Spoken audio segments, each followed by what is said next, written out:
जीविका जीवन के लिए है, जीवन जीविका के लिए नहीं है। जीवन है जीवन धन सच्चिदानंद जगदीश्वर की प्राप्ति के लिए। यही उद्देश्य और साधन जगदीश्वर की प्रति अभिव्यक्ति जब तक नहीं होती तब तक जन्म का पर्यवसान मृत्यु, मृत्यु का पर्यवसान जन्म में होता रहता। नीचे वाला जीव ऊपर, ऊपर वाला जीव आता रहता। आदमी तब तक भटकता रहता है जब तक उसकी चाहत पूरी नहीं होती। रोटी, कपड़ा, मकान जीव की इच्छा की वास्तविक विषय नहीं है। जो अनित्य, जड़, दुख है उसे छोड़कर सत, चित, आनंद में उसे रहना है। सत्संग, स्वाध्याय, सत्धर्म का पालन, सद्गुरु के आदेश का परिपालन, सन्मार्ग पर चलने का भाव को अपनाना है। तब मनुष्य जन्म का सदुपयोग हो सकता है। ओम जगन्नाथाय नमो नमः। आज 10वीं कक्षा के विद्यार्थियों को ऑनलाइन क्लास में स्वागत है। सुख भी मुझे प्यारे हैं, दुख भी मुझे प्यारे हैं। सुख भी मुझे प्यारे हैं, दुख भी मुझे प्यारे हैं। छोड़ूं मैं किसी भगवन, दोनों ही तुम्हारे हैं, दोनों ही तुम्हारे हैं। सुख दुख दोनों ही हमारे लिए भगवान ने इस दोनों भेंट दिए हैं हमें, इसलिए दोनों को हमें अपनाना होगा। सुख में विभोर नहीं होंगे कि दुख में अधीर भी नहीं होंगे। हम इसके बाद आए, ये जो मनुष्यता है इसके जो मैथिल शरण गुप्त जी क्या निष्कर्ष या उपदेश हमें दिए हैं, संदेश हमें दिए हैं, इसका मूल भाव क्या है? निष्कर्ष है कि मनुष्यता कविता के माध्यम से कभी मानवता, प्रेम, एकता, दया, परोपकार, सहानुभूति, सद्भावना और उदारता से परिपूर्ण जीवन जीने का संदेश दिया है। इसमें क्या क्या है? एकता, मानवता, प्रेम, उदारता, परोपकार आदि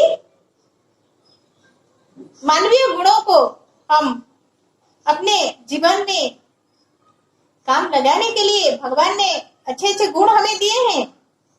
सबके सब मनुष्य को दिए हैं, सब इंसानों को दिए हैं। इसलिए इस गुणों को सही वक्त पर स्थान, काल, पात्रों में इसे लगाना चाहिए। कभी भी किसी के प्रति या किसी को कष्ट नहीं पहुंचाना चाहिए। अनाथ कौन है यहाँ, त्रिलोकनाथ साथ है। दयालु दीन बंधु के बड़े विशाल हाथ है। दयालु दीन बंधु के बड़े विशाल हाथ है। अतीब भाग्यहीन है आधार भाव जो करे। वही मनुष्य है कि जो मनुष्य के लिए मरे। वही मनुष्य है कि जो मनुष्य के लिए मरे। तुम्हें मालूम हो गई होगी कि ये किसकी कविता है और इसके कवि कौन है। जो जिसका स्थान माला में जैसे प्रथम पुष्प का और गगन में प्रथम नक्षत्र का, वही स्थान गुप्त जी का वर्तमान हिंदी कविता में है। गुप्त जी राष्ट्र कवि मैथिल शरण गुप्त जी के बारे में हम आज चर्चा करेंगे, जिसकी कविता है मनुष्यता। हम इस मनुष्यता कविता को पहले ससुर वाचन करेंगे, इसके बाद हम भावार्थ करेंगे और कठिन शब्दों का अर्थ भी देखेंगे। किताब खोलो और देखो। विचार लो कि मत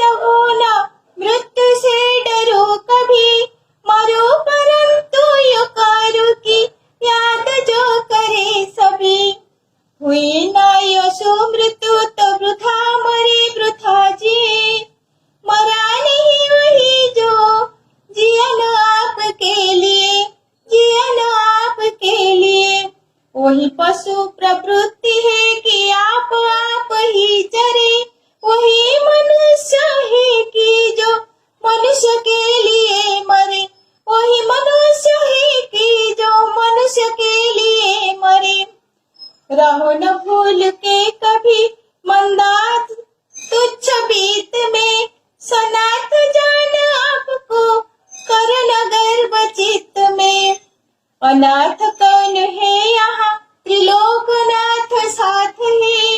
दयालु दीन बंधु के बड़े विशाल हाथ है। दयालु दीन बंधु के बड़े विशाल हाथ है। अतीब भाग्यहीन है अधीर भाव जो करे, वही मनुष्य है कि जो मनुष्य के लिए मरे। वही मनुष्य है कि जो मनुष्य के लिए मरे। मनुष्य मात्र बंधु है यही बड़ा विवेक है। पुराण पुरुष स्वयंभू पिता प्रसिद्ध एक है। पुराण पुरुष स्वयंभू पिता प्रसिद्ध एक है। फलानुसार कर्म के अवश्य बाह्य भेद है, परंतु अंतरिक्ष में प्रमाणभूत वेद है। परंतु अंतरिक्ष में प्रमाणभूत वेद है। अनर्थ है कि बंधु ही बंधु की व्यथा हरे। वही मनुष्य है कि जो मनुष्य के लिए मरे। वही मनुष्य है कि जो मनुष्य के लिए मरे। राष्ट्र कवि मैथिली शरण गुप्त जी के कविता ये मनुष्यता है। इस कविता का भावार्थ हम तो देखेंगे इस पाठ्य विषय से पहले हम देखेंगे इसके शब्दार्थ क्या है। मर्त्य का मतलब मरणशील, पशु प्रवृत्ति का मतलब पशु जैसा स्वभाव, मदान का अर्थ जो गर्भ से अंधा हो, स्वयंभू का मतलब परमात्मा या स्वयं उत्पन्न होने वाला, अंतरिक्ष का मतलब आत्मा की एकता, प्रमाणभूत का मतलब साक्षी। ये सब कठिन शब्द है, इसे अपनी कॉपी में लिखो और इसके बाद हम देखेंगे इसका भावार्थ और कवि परिचय। पहले हम देखेंगे कवि परिचय। राष्ट्र कवि मैथिली शरण गुप्त के जीवन इतिहास क्या क्या है हम देखेंगे। कवि परिचय। मैथिली शरण गुप्त का जन्म चिरगांव झांसी में सन 1886 में हुआ था। 1886 में उनका जन्म चिरगांव में हुआ था। उनकी पढ़ाई घर पर ही हुई, वे घर में पढ़े थे। उन्होंने हिंदी के अलावा संस्कृत, बांग्ला, मराठी और अंग्रेजी में भी अच्छा ज्ञान प्राप्त किया। संस्कृत, बांग्ला, मराठी, अंग्रेजी में भी वे अच्छे ज्ञान प्राप्त किए थे। वे विद्वान थे। हिंदी के अलावा इस सब भाषा के भी वे विद्वान थे। बचपन से ही वे कविता लिखने गए थे। बचपन से ही वे कविता लिखना शुरू किए थे। अपने जीवन काल में ही वे राष्ट्र कवि के नाम से प्रसिद्ध हुए। उन्हें राष्ट्र कवि नाम से हम जानते हैं। राष्ट्र कवि है राष्ट्र कवि मैथिली शरण गुप्त जी। गुप्त जी का परिवार राम भक्त था। सारे परिवार राम जी के भक्त थे, इसलिए राम नाम या राम भक्ति पर जो गुप्त जी के अटल विश्वास था, राम जी को वे अपने इष्ट देव समझते थे। उन्होंने भारतीय जीवन के आदर्श, इतिहास और संस्कृति को अपने काव्य का आदर्श बनाया। भारतीय संस्कृति, जीवन, ऐसे संस्कारों को वे जीवन का आदर्श बनाया। स्नेह, प्रेम, दया, उदारता, स्नेह, प्रेम, दया, उदारता आदि मानवीय भावों को भी साहित्य के माध्यम से उजागर किया। जैसे मनुष्यता काव्य में हमें दया, मानविकता, निस्वार्थपरता और उदारता आदि मानवीय गुणों को यहाँ दर्शाए हैं गुप्त जी। मैथिली शरण गुप्त जी 2 महाकाव्य, 19 खंड काव्य, काव्य गीत और नाटिकाएं 74 रचना किए हैं। साकेत और यशोधरा उनके 2 प्रमुख महाकाव्य हैं।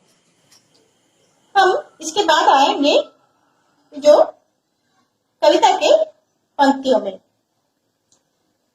मनुष्यता, इस कविता का नाम है मनुष्यता। मनुष्यता क्या है? हम इंसान है, हमें भगवान ने जन्म दिए हैं इस धरती में। हमें कुछ अच्छा काम करना पड़ेगा। कुछ काम करो, कुछ काम करो, जग में रहकर कुछ ना करो, कुछ करो और मरो, करने के बाद मरो। ऐसा काम करो जैसे मरने के बाद लोग तुम्हें याद करेंगे। विचार लो कि मर्त्य हो, न मृत्यु से डरो कभी। हम तो जानते हैं यह मर्त्य है, भगवान हमें मर्त्य को भेजे हैं। मृत्यु अकट्य सत्य है।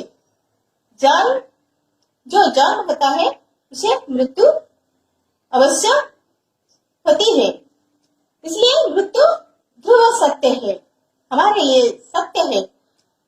मरो परंतु वे करो कि याद जो करे कभी सभी। हम ऐसे काम करेंगे या अच्छे काम करेंगे मरने के बाद, जैसे हमें लोग याद करेंगे, हमारा नाम को सब याद करेंगे कि ऐसा लोग था, ऐसा काम किया था। हुई नाइयो सुमृत्यु तो वृथा मरे वृथा जिए। पशु केवल अपने पेट के लिए जीता है। हम जानवर की तरह नहीं होना चाहिए, सिर्फ खा पी कर सो जाएंगे। हम दूसरों के लिए कुछ करेंगे, क्योंकि हमें मालूम है कि मृत्यु अकट्य है, जरूर आएगी एक दिन, हमें ले जाएगी। इसलिए अगर हमें अच्छी मृत्यु नहीं मिलता तो हमारे लिए जीना मरना सब व्यर्थ हो जाएगा। रोटी कपड़ा मकान सिर्फ हमें जीने के लिए नहीं, हमें जीने के लिए हमारे जीवन धाम जगदीश्वर सच्चिदानंद भगवान को प्राप्ति के लिए हम कैसे प्राप्त करेंगे? अगर अच्छे काम करेंगे, अच्छे काम करके अपना नाम कमाएंगे और भगवान प्रसन्न रहेंगे और हमें भगवान के दर्शन मिल जाएगी। इसलिए हमें पहले अपने काम ठीक से करना पड़ेगा। सत्य, न्याय और धर्म की राहों पर हमें चलना पड़ेगा। वही पशु प्रवृत्ति है कि आप ही चरे, वही मनुष्य है कि जो मनुष्य के लिए मरे। हम जानवर की तरह या पशु की तरह हमें जीना नहीं चाहिए कि हम खाएंगे और सोएंगे, और कुछ करने के लिए तो हम सोचेंगे कुछ अच्छे काम। दुनिया में हमारा नाम कैसे नाम रहेगा और हमें सब याद करेंगे। इसलिए हम सब ईश्वर के संतान हैं और हम सभी मनुष्य एक दूसरे के भाई बंधु हैं। हम सब भाई बंधु होकर यहाँ रहते हैं, यहाँ आए हैं, सब रिश्तेदार हैं, भाई बंधु, माँ बहन मौसी, ये सब समाज में रहते हैं, हम एक रिश्ता बनाते हुए। परंतु ऐसे रिश्तों को निभाना ही बहुत हमारे लिए अनिवार्य है। जैसे अंत तक, अंतिम मुहूर्त तक कभी भी ये रिश्ता टूट न जाए। इसलिए हमें सबके साथ मिलजुल कर रहना चाहिए और अपने काम में या जो हमें सच्चे काम है, सच्चे राह पर चलना है और अच्छे काम करके काम में डटे रहना है। हम आएंगे दूसरे पद पर। रहो न भूल के कभी मंदा तुच्छ बीत में, सनाथ जान आपको करो न गर्व चित में। रहो न भूल के कभी मंदा तुच्छ बीत में, संपत्ति के लिए कभी घमंड करना नहीं चाहिए। मदान का मतलब है गर्व करना या घमंड करना, गर्व से अंधा न होना। तुच्छ बीत के लिए हमें गर्व करना नहीं चाहिए। ये संपत्ति, ये जायदाद हमारे लिए नहीं, दूसरों को देने के लिए भगवान हमें दे दिए हैं। सब कुछ दिए हैं भगवान किस लिए? दूसरों को देने के लिए, सिर्फ अपने लिए नहीं, दूसरों को देने के लिए, बांटने के लिए, दीन दुखियों की सेवा में लगाने के लिए। इसलिए ये जो संपत्ति है इसके लिए कभी यश, हमें अगर कोई जश और या संपत्ति या जायदाद मिल जाए तो हम कभी घमंड नहीं करना चाहिए। पद पदवी यहाँ स्थायी नहीं है, आज है तो कल नहीं, इसलिए संपत्ति के लिए हम गर्व नहीं करना चाहिए। अनाथ कौन है यहाँ अनाथ कोई नहीं है, सबके ईश्वर है, जिसके कोई नहीं है उसके लिए ईश्वर तो है ना। ईश्वर से बड़ा कौन है इस दुनिया में। ईश्वर सबको साथ देते हैं। मुसीबत के समय भगवान राह दिखाते हैं हमें कि हम कैसे मुसीबत से पार हो जाएंगे। कष्ट को हटाकर, मुसीबतों को हटाकर हमें आगे बढ़ना होगा। इसलिए भगवान जो दिखाते हैं उसकी राहों पर, या हमारे विवेक है, हमारे शरीर में विवेक है, विवेक सबसे मूल केंद्र है, हमारे शरीर में मूल केंद्र है आत्मा और विवेक को पूछकर या भगवान जो निर्देश देते हैं उसके निर्देश के अनुसार हम अपने राहों पर आगे बढ़ना चाहिए।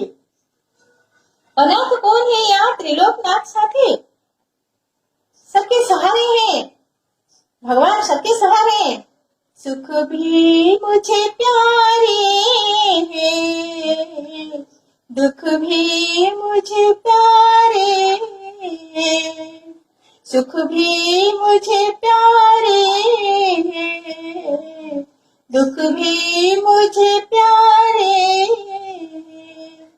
छोड़ो मैं कैसे भगवान, दोनों ही तुम्हारे हैं, दोनों ही तुम्हारे। सुख दुख दोनों हमारे लिए हैं, भगवान ने इसे दिए हैं। दुख भी हमारे मेहमान है और सुख भी मेहमान है। सुख में हम कभी घमंड नहीं करेंगे और दुख में भी कभी अधीर नहीं होंगे। हमारे साथ भगवान है, भगवान हमें हमेशा आगे ले जाते हैं, हमारे पीछे हैं, हमें ले जाते हैं, हमें जिस ओर इशारा देते हैं हम उसी राह पर चलते हैं। इसलिए भगवान सबके साथ हैं। अनाथ यहाँ कोई नहीं है, त्रिलोकनाथ साथ है। दयालु दीनबंधु है, बड़े विशाल हाथ है। दयालु दीनबंधु है, दीन दुखियों की बंधु है वे परम दयालु है। वे इनके हाथ बड़े बड़े हैं, इनके विशाल हाथ है। वे हमेशा दूसरों को देने के लिए चाहते हैं। अगर हम एक बार मांगते हैं ना, ये बार बार हमें देते हैं। अगर हम इस जायदाद को या संपत्ति को सही मार्ग पर या धर्म में, सत्य और न्याय के पथ में हम इस जायदाद को लगाएं या दीन दुखियों की सेवा करें, परोपकार के लिए उसे लगाएं, तो भगवान जरूर हमें साथ देते हैं और उनके विशाल हाथ में हमें कुछ दे देते हैं, बार बार भी देते हैं। अति भाग्यहीन है अधीर भाव जो करे। कभी संकट में घबराना नहीं चाहिए, अधीर नहीं होना चाहिए, क्योंकि भगवान बड़े लोग हैं। भगवान हमें साथ देते हैं, भगवान हमें सब कुछ हमारे संकट के समय हमारे पास आ जाते हैं और हमें आगे बढ़ने के लिए निर्देश देते हैं। वही मनुष्य है कि जो मनुष्य के लिए मरे, जो मनुष्य दूसरों के लिए जीना सिखाता है या दूसरों को ले जाता है, दूसरों की सेवा में रहता है, भगवान उस पर प्रसन्न होते हैं। जो दूसरों के लिए जान न्यौछावर करता है वही मनुष्य है, सच्चा मनुष्य है। तीसरे दोहे पर हम आएंगे। मनुष्य मात्र बंधु है, यही बड़ा विवेक है। पुराण पुरुष स्वयंभू पिता प्रसिद्ध है के मनुष्य मात्र बंधु है। वेद इसकी साक्षी है कि सभी की आत्मा एक है। वेदों के रचयिता वेदव्यास जी हैं। ग्रंथ के अनुसार ब्रह्मा जी के 4 मुखों से चारों वेदों की उत्पन्न हुई। पितृदेवो मनुष्याणं वेदश्चक्षु सनातनम अशक्य च प्रमेयच्च वेदशास्त्रमिति स्थिति। वेद मनुष्य का शाश्वत चक्षु है जो शुभ और अशुभ का ज्ञान कराता है। वेद संसार के सभी रहस्यों की कुंजी है। वेद का अर्थ है ज्ञान। वेदों को श्रुति भी कहा जाता है। वेद में एक ईश्वर की उपासना का विधान है और एक ही धर्म मानव धर्म का संदेश है। वेद मनुष्यों को मानवता, समानता, मित्रता, उदारता, प्रेम, परस्पर सौहार्द, अहिंसा, सत्य, संतोष, अस्तेय का मतलब चोरी न करना, अपरिग्रह, ब्रह्मचर्य, आचार विचार व्यवहार में पवित्रता, खान पान में शुद्धता और जीवन में तप, ज्ञान, त्याग, परिश्रम की व्यापकता का उपदेश देता है। वेद धर्म का मूल है। वेद सर्व ज्ञानमय है। इस जगत, इस जीवन एवं परम पिता परमेश्वर, इन सभी का वास्तविक ज्ञान वेद है। इसलिए वेद का ज्ञान सबके। हमारे जो वेद है रूप, यजुर, साम, अथर्व, 4 वेद हैं। वेद हमें प्रमाण देते हैं कि आत्मा एक है। सबकी आत्मा, सब इंसान की आत्मा एक है, चाहे वह जानवर हो या कोई इंसान या आदमी हो। सारे जीव जितने स्थावर या हमारे धरती में जितने जीव है, पेड़ से लेकर जो हमारे स्थावर जंगम, सब जिसकी जीवन है, भगवान उसकी आत्मा है। उनके दिल में आत्मा एक है सबके। मनुष्य मात्र बंधु है, यह बड़ा विवेक है। विवेक को पूछकर दूसरों के प्रति हम ऐसे ही आचरण या व्यवहार दिखाना चाहिए या मीठी मीठी बातें करनी चाहिए। दूसरे के मन को या दूसरों को अपनाना चाहिए। पुराण पुरुष स्वयं को पिता प्रसिद्ध है कि है। जैसे पुराण प्रसिद्ध परमात्मा देख रहे हैं ऊपर, हम सोचेंगे कि कोई नहीं है, हम इतनी भी नुकसानी पहुंचाऊंगी, क्योंकि ऊपर तो भगवान है देखने के लिए। ये क्या अंधे हैं? नहीं, सब देख रहे हैं। अगर हम छुप छुप के कुछ करें, अगर सोचेगी कि भगवान नहीं है और कोई नहीं देख रहे हैं, अरे तो भगवान तो देख रहे हैं ना। इसलिए भगवान ऊपर है, सब देख रहे हैं। फलानुसार कर्म के अवश्य बाह्य भेद हैं। कर्म के अनुसार फल हम जैसे करेंगे ऐसे ही पाएंगे।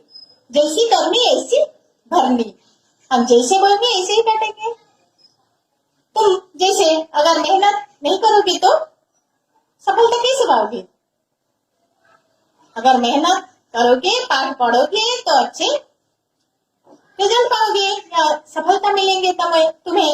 इसलिए तुम हमेशा मेहनत करो, कठोर परिश्रम करो, सकारात्मक सोच के साथ मेहनत करो हमेशा।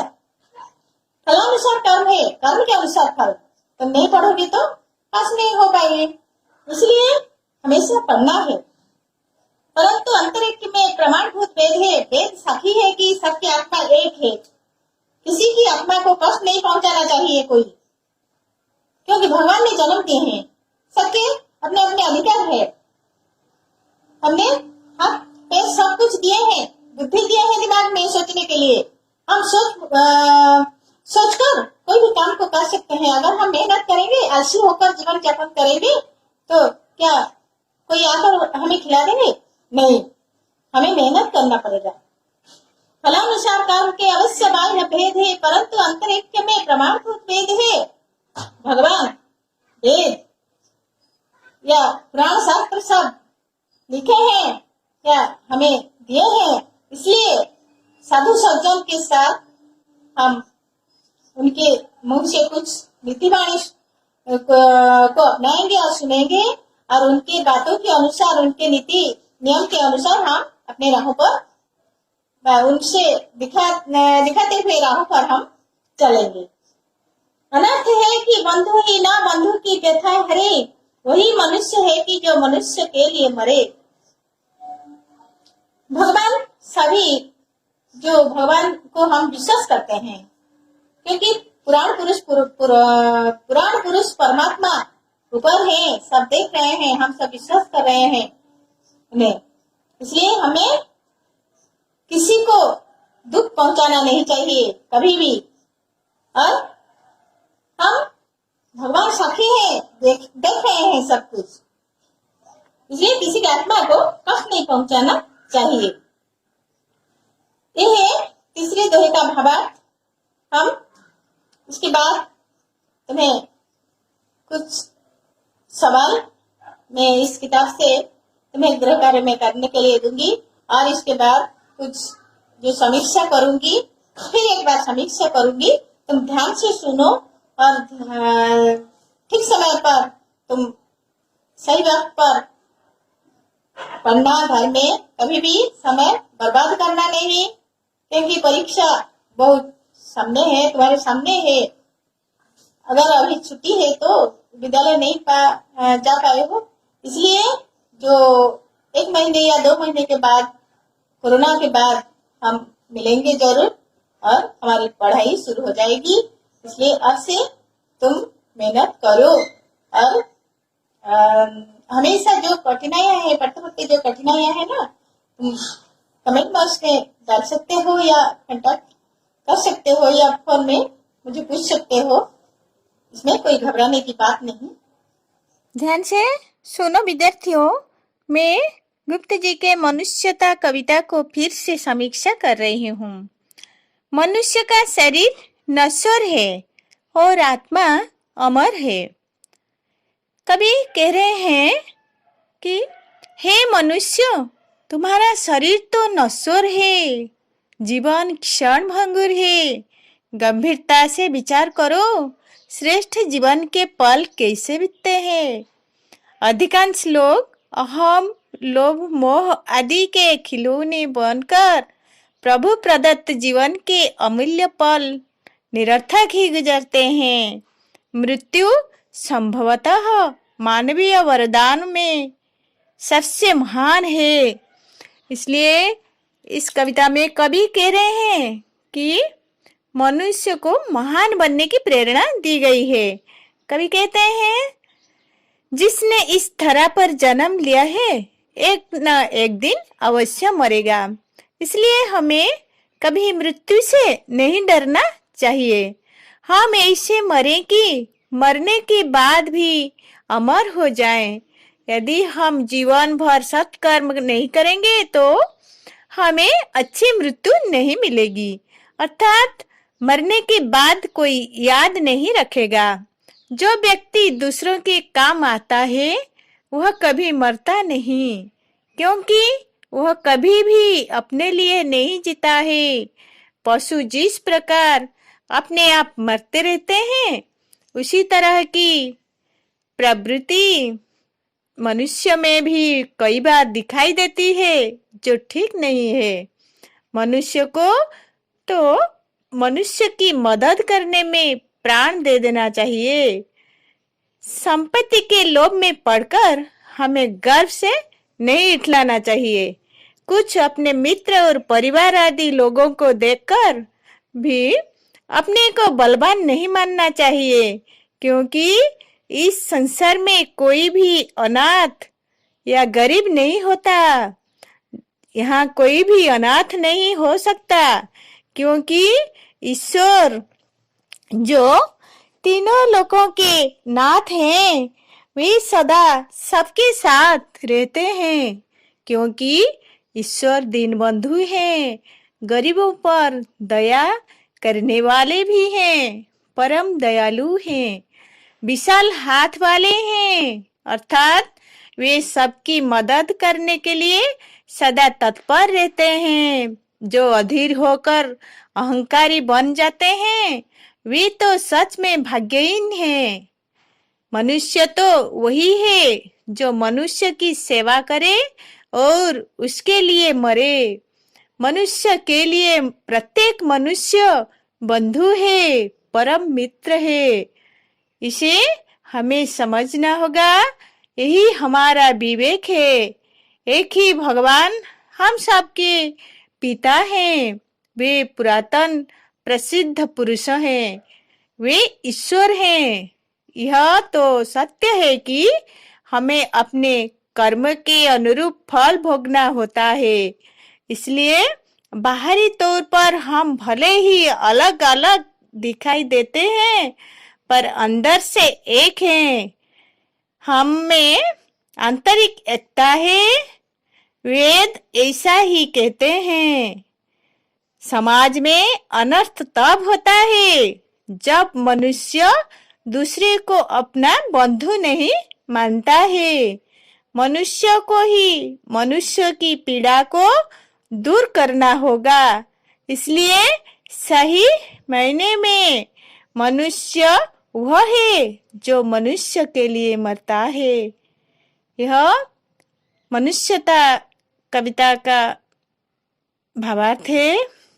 तुम अच्छी तरह इसे समझना, और इसके बाद मैं कुछ सवाल तुम्हें गृह कार्य में करने के लिए दे रही हूँ। पहला सवाल है, भाग्यहीन कौन है? भाग्यहीन कौन है? दूसरा सवाल, समाज में मनुष्य का बंधु कौन है? तीसरा सवाल, पुराण पुरुष हमारे क्या हैं? चौथा सवाल, वेद किसका प्रमाण देते हैं? पांचवा सवाल, निम्नलिखित शब्दों के प्रयोग से एक एक वाक्य बनाइए। विवेक, प्रवृत्ति, मर्त्य, बंधु, व्यथा। इन सवालों के जवाब तुम अपने कॉपी में करना। अगर कोई समस्या है तो मुझे पूछ सकते हो। इसके बाद हम अगले क्लास में मिलेंगे। तब तक हमें इंतजार है। सुखी रहना, मुस्कुराते रहना। धन्यवाद। अनाथ कौन है यहाँ त्रिलोकनाथ साथ है। दयालु दीन बंधु के बड़े विशाल हाथ है। दयालु दीन बंधु के बड़े विशाल हाथ है। अतीव भाग्यहीन है अधीर भाव जो करे। वही मनुष्य है कि जो मनुष्य के लिए मरे। वही मनुष्य है कि जो मनुष्य के लिए मरे।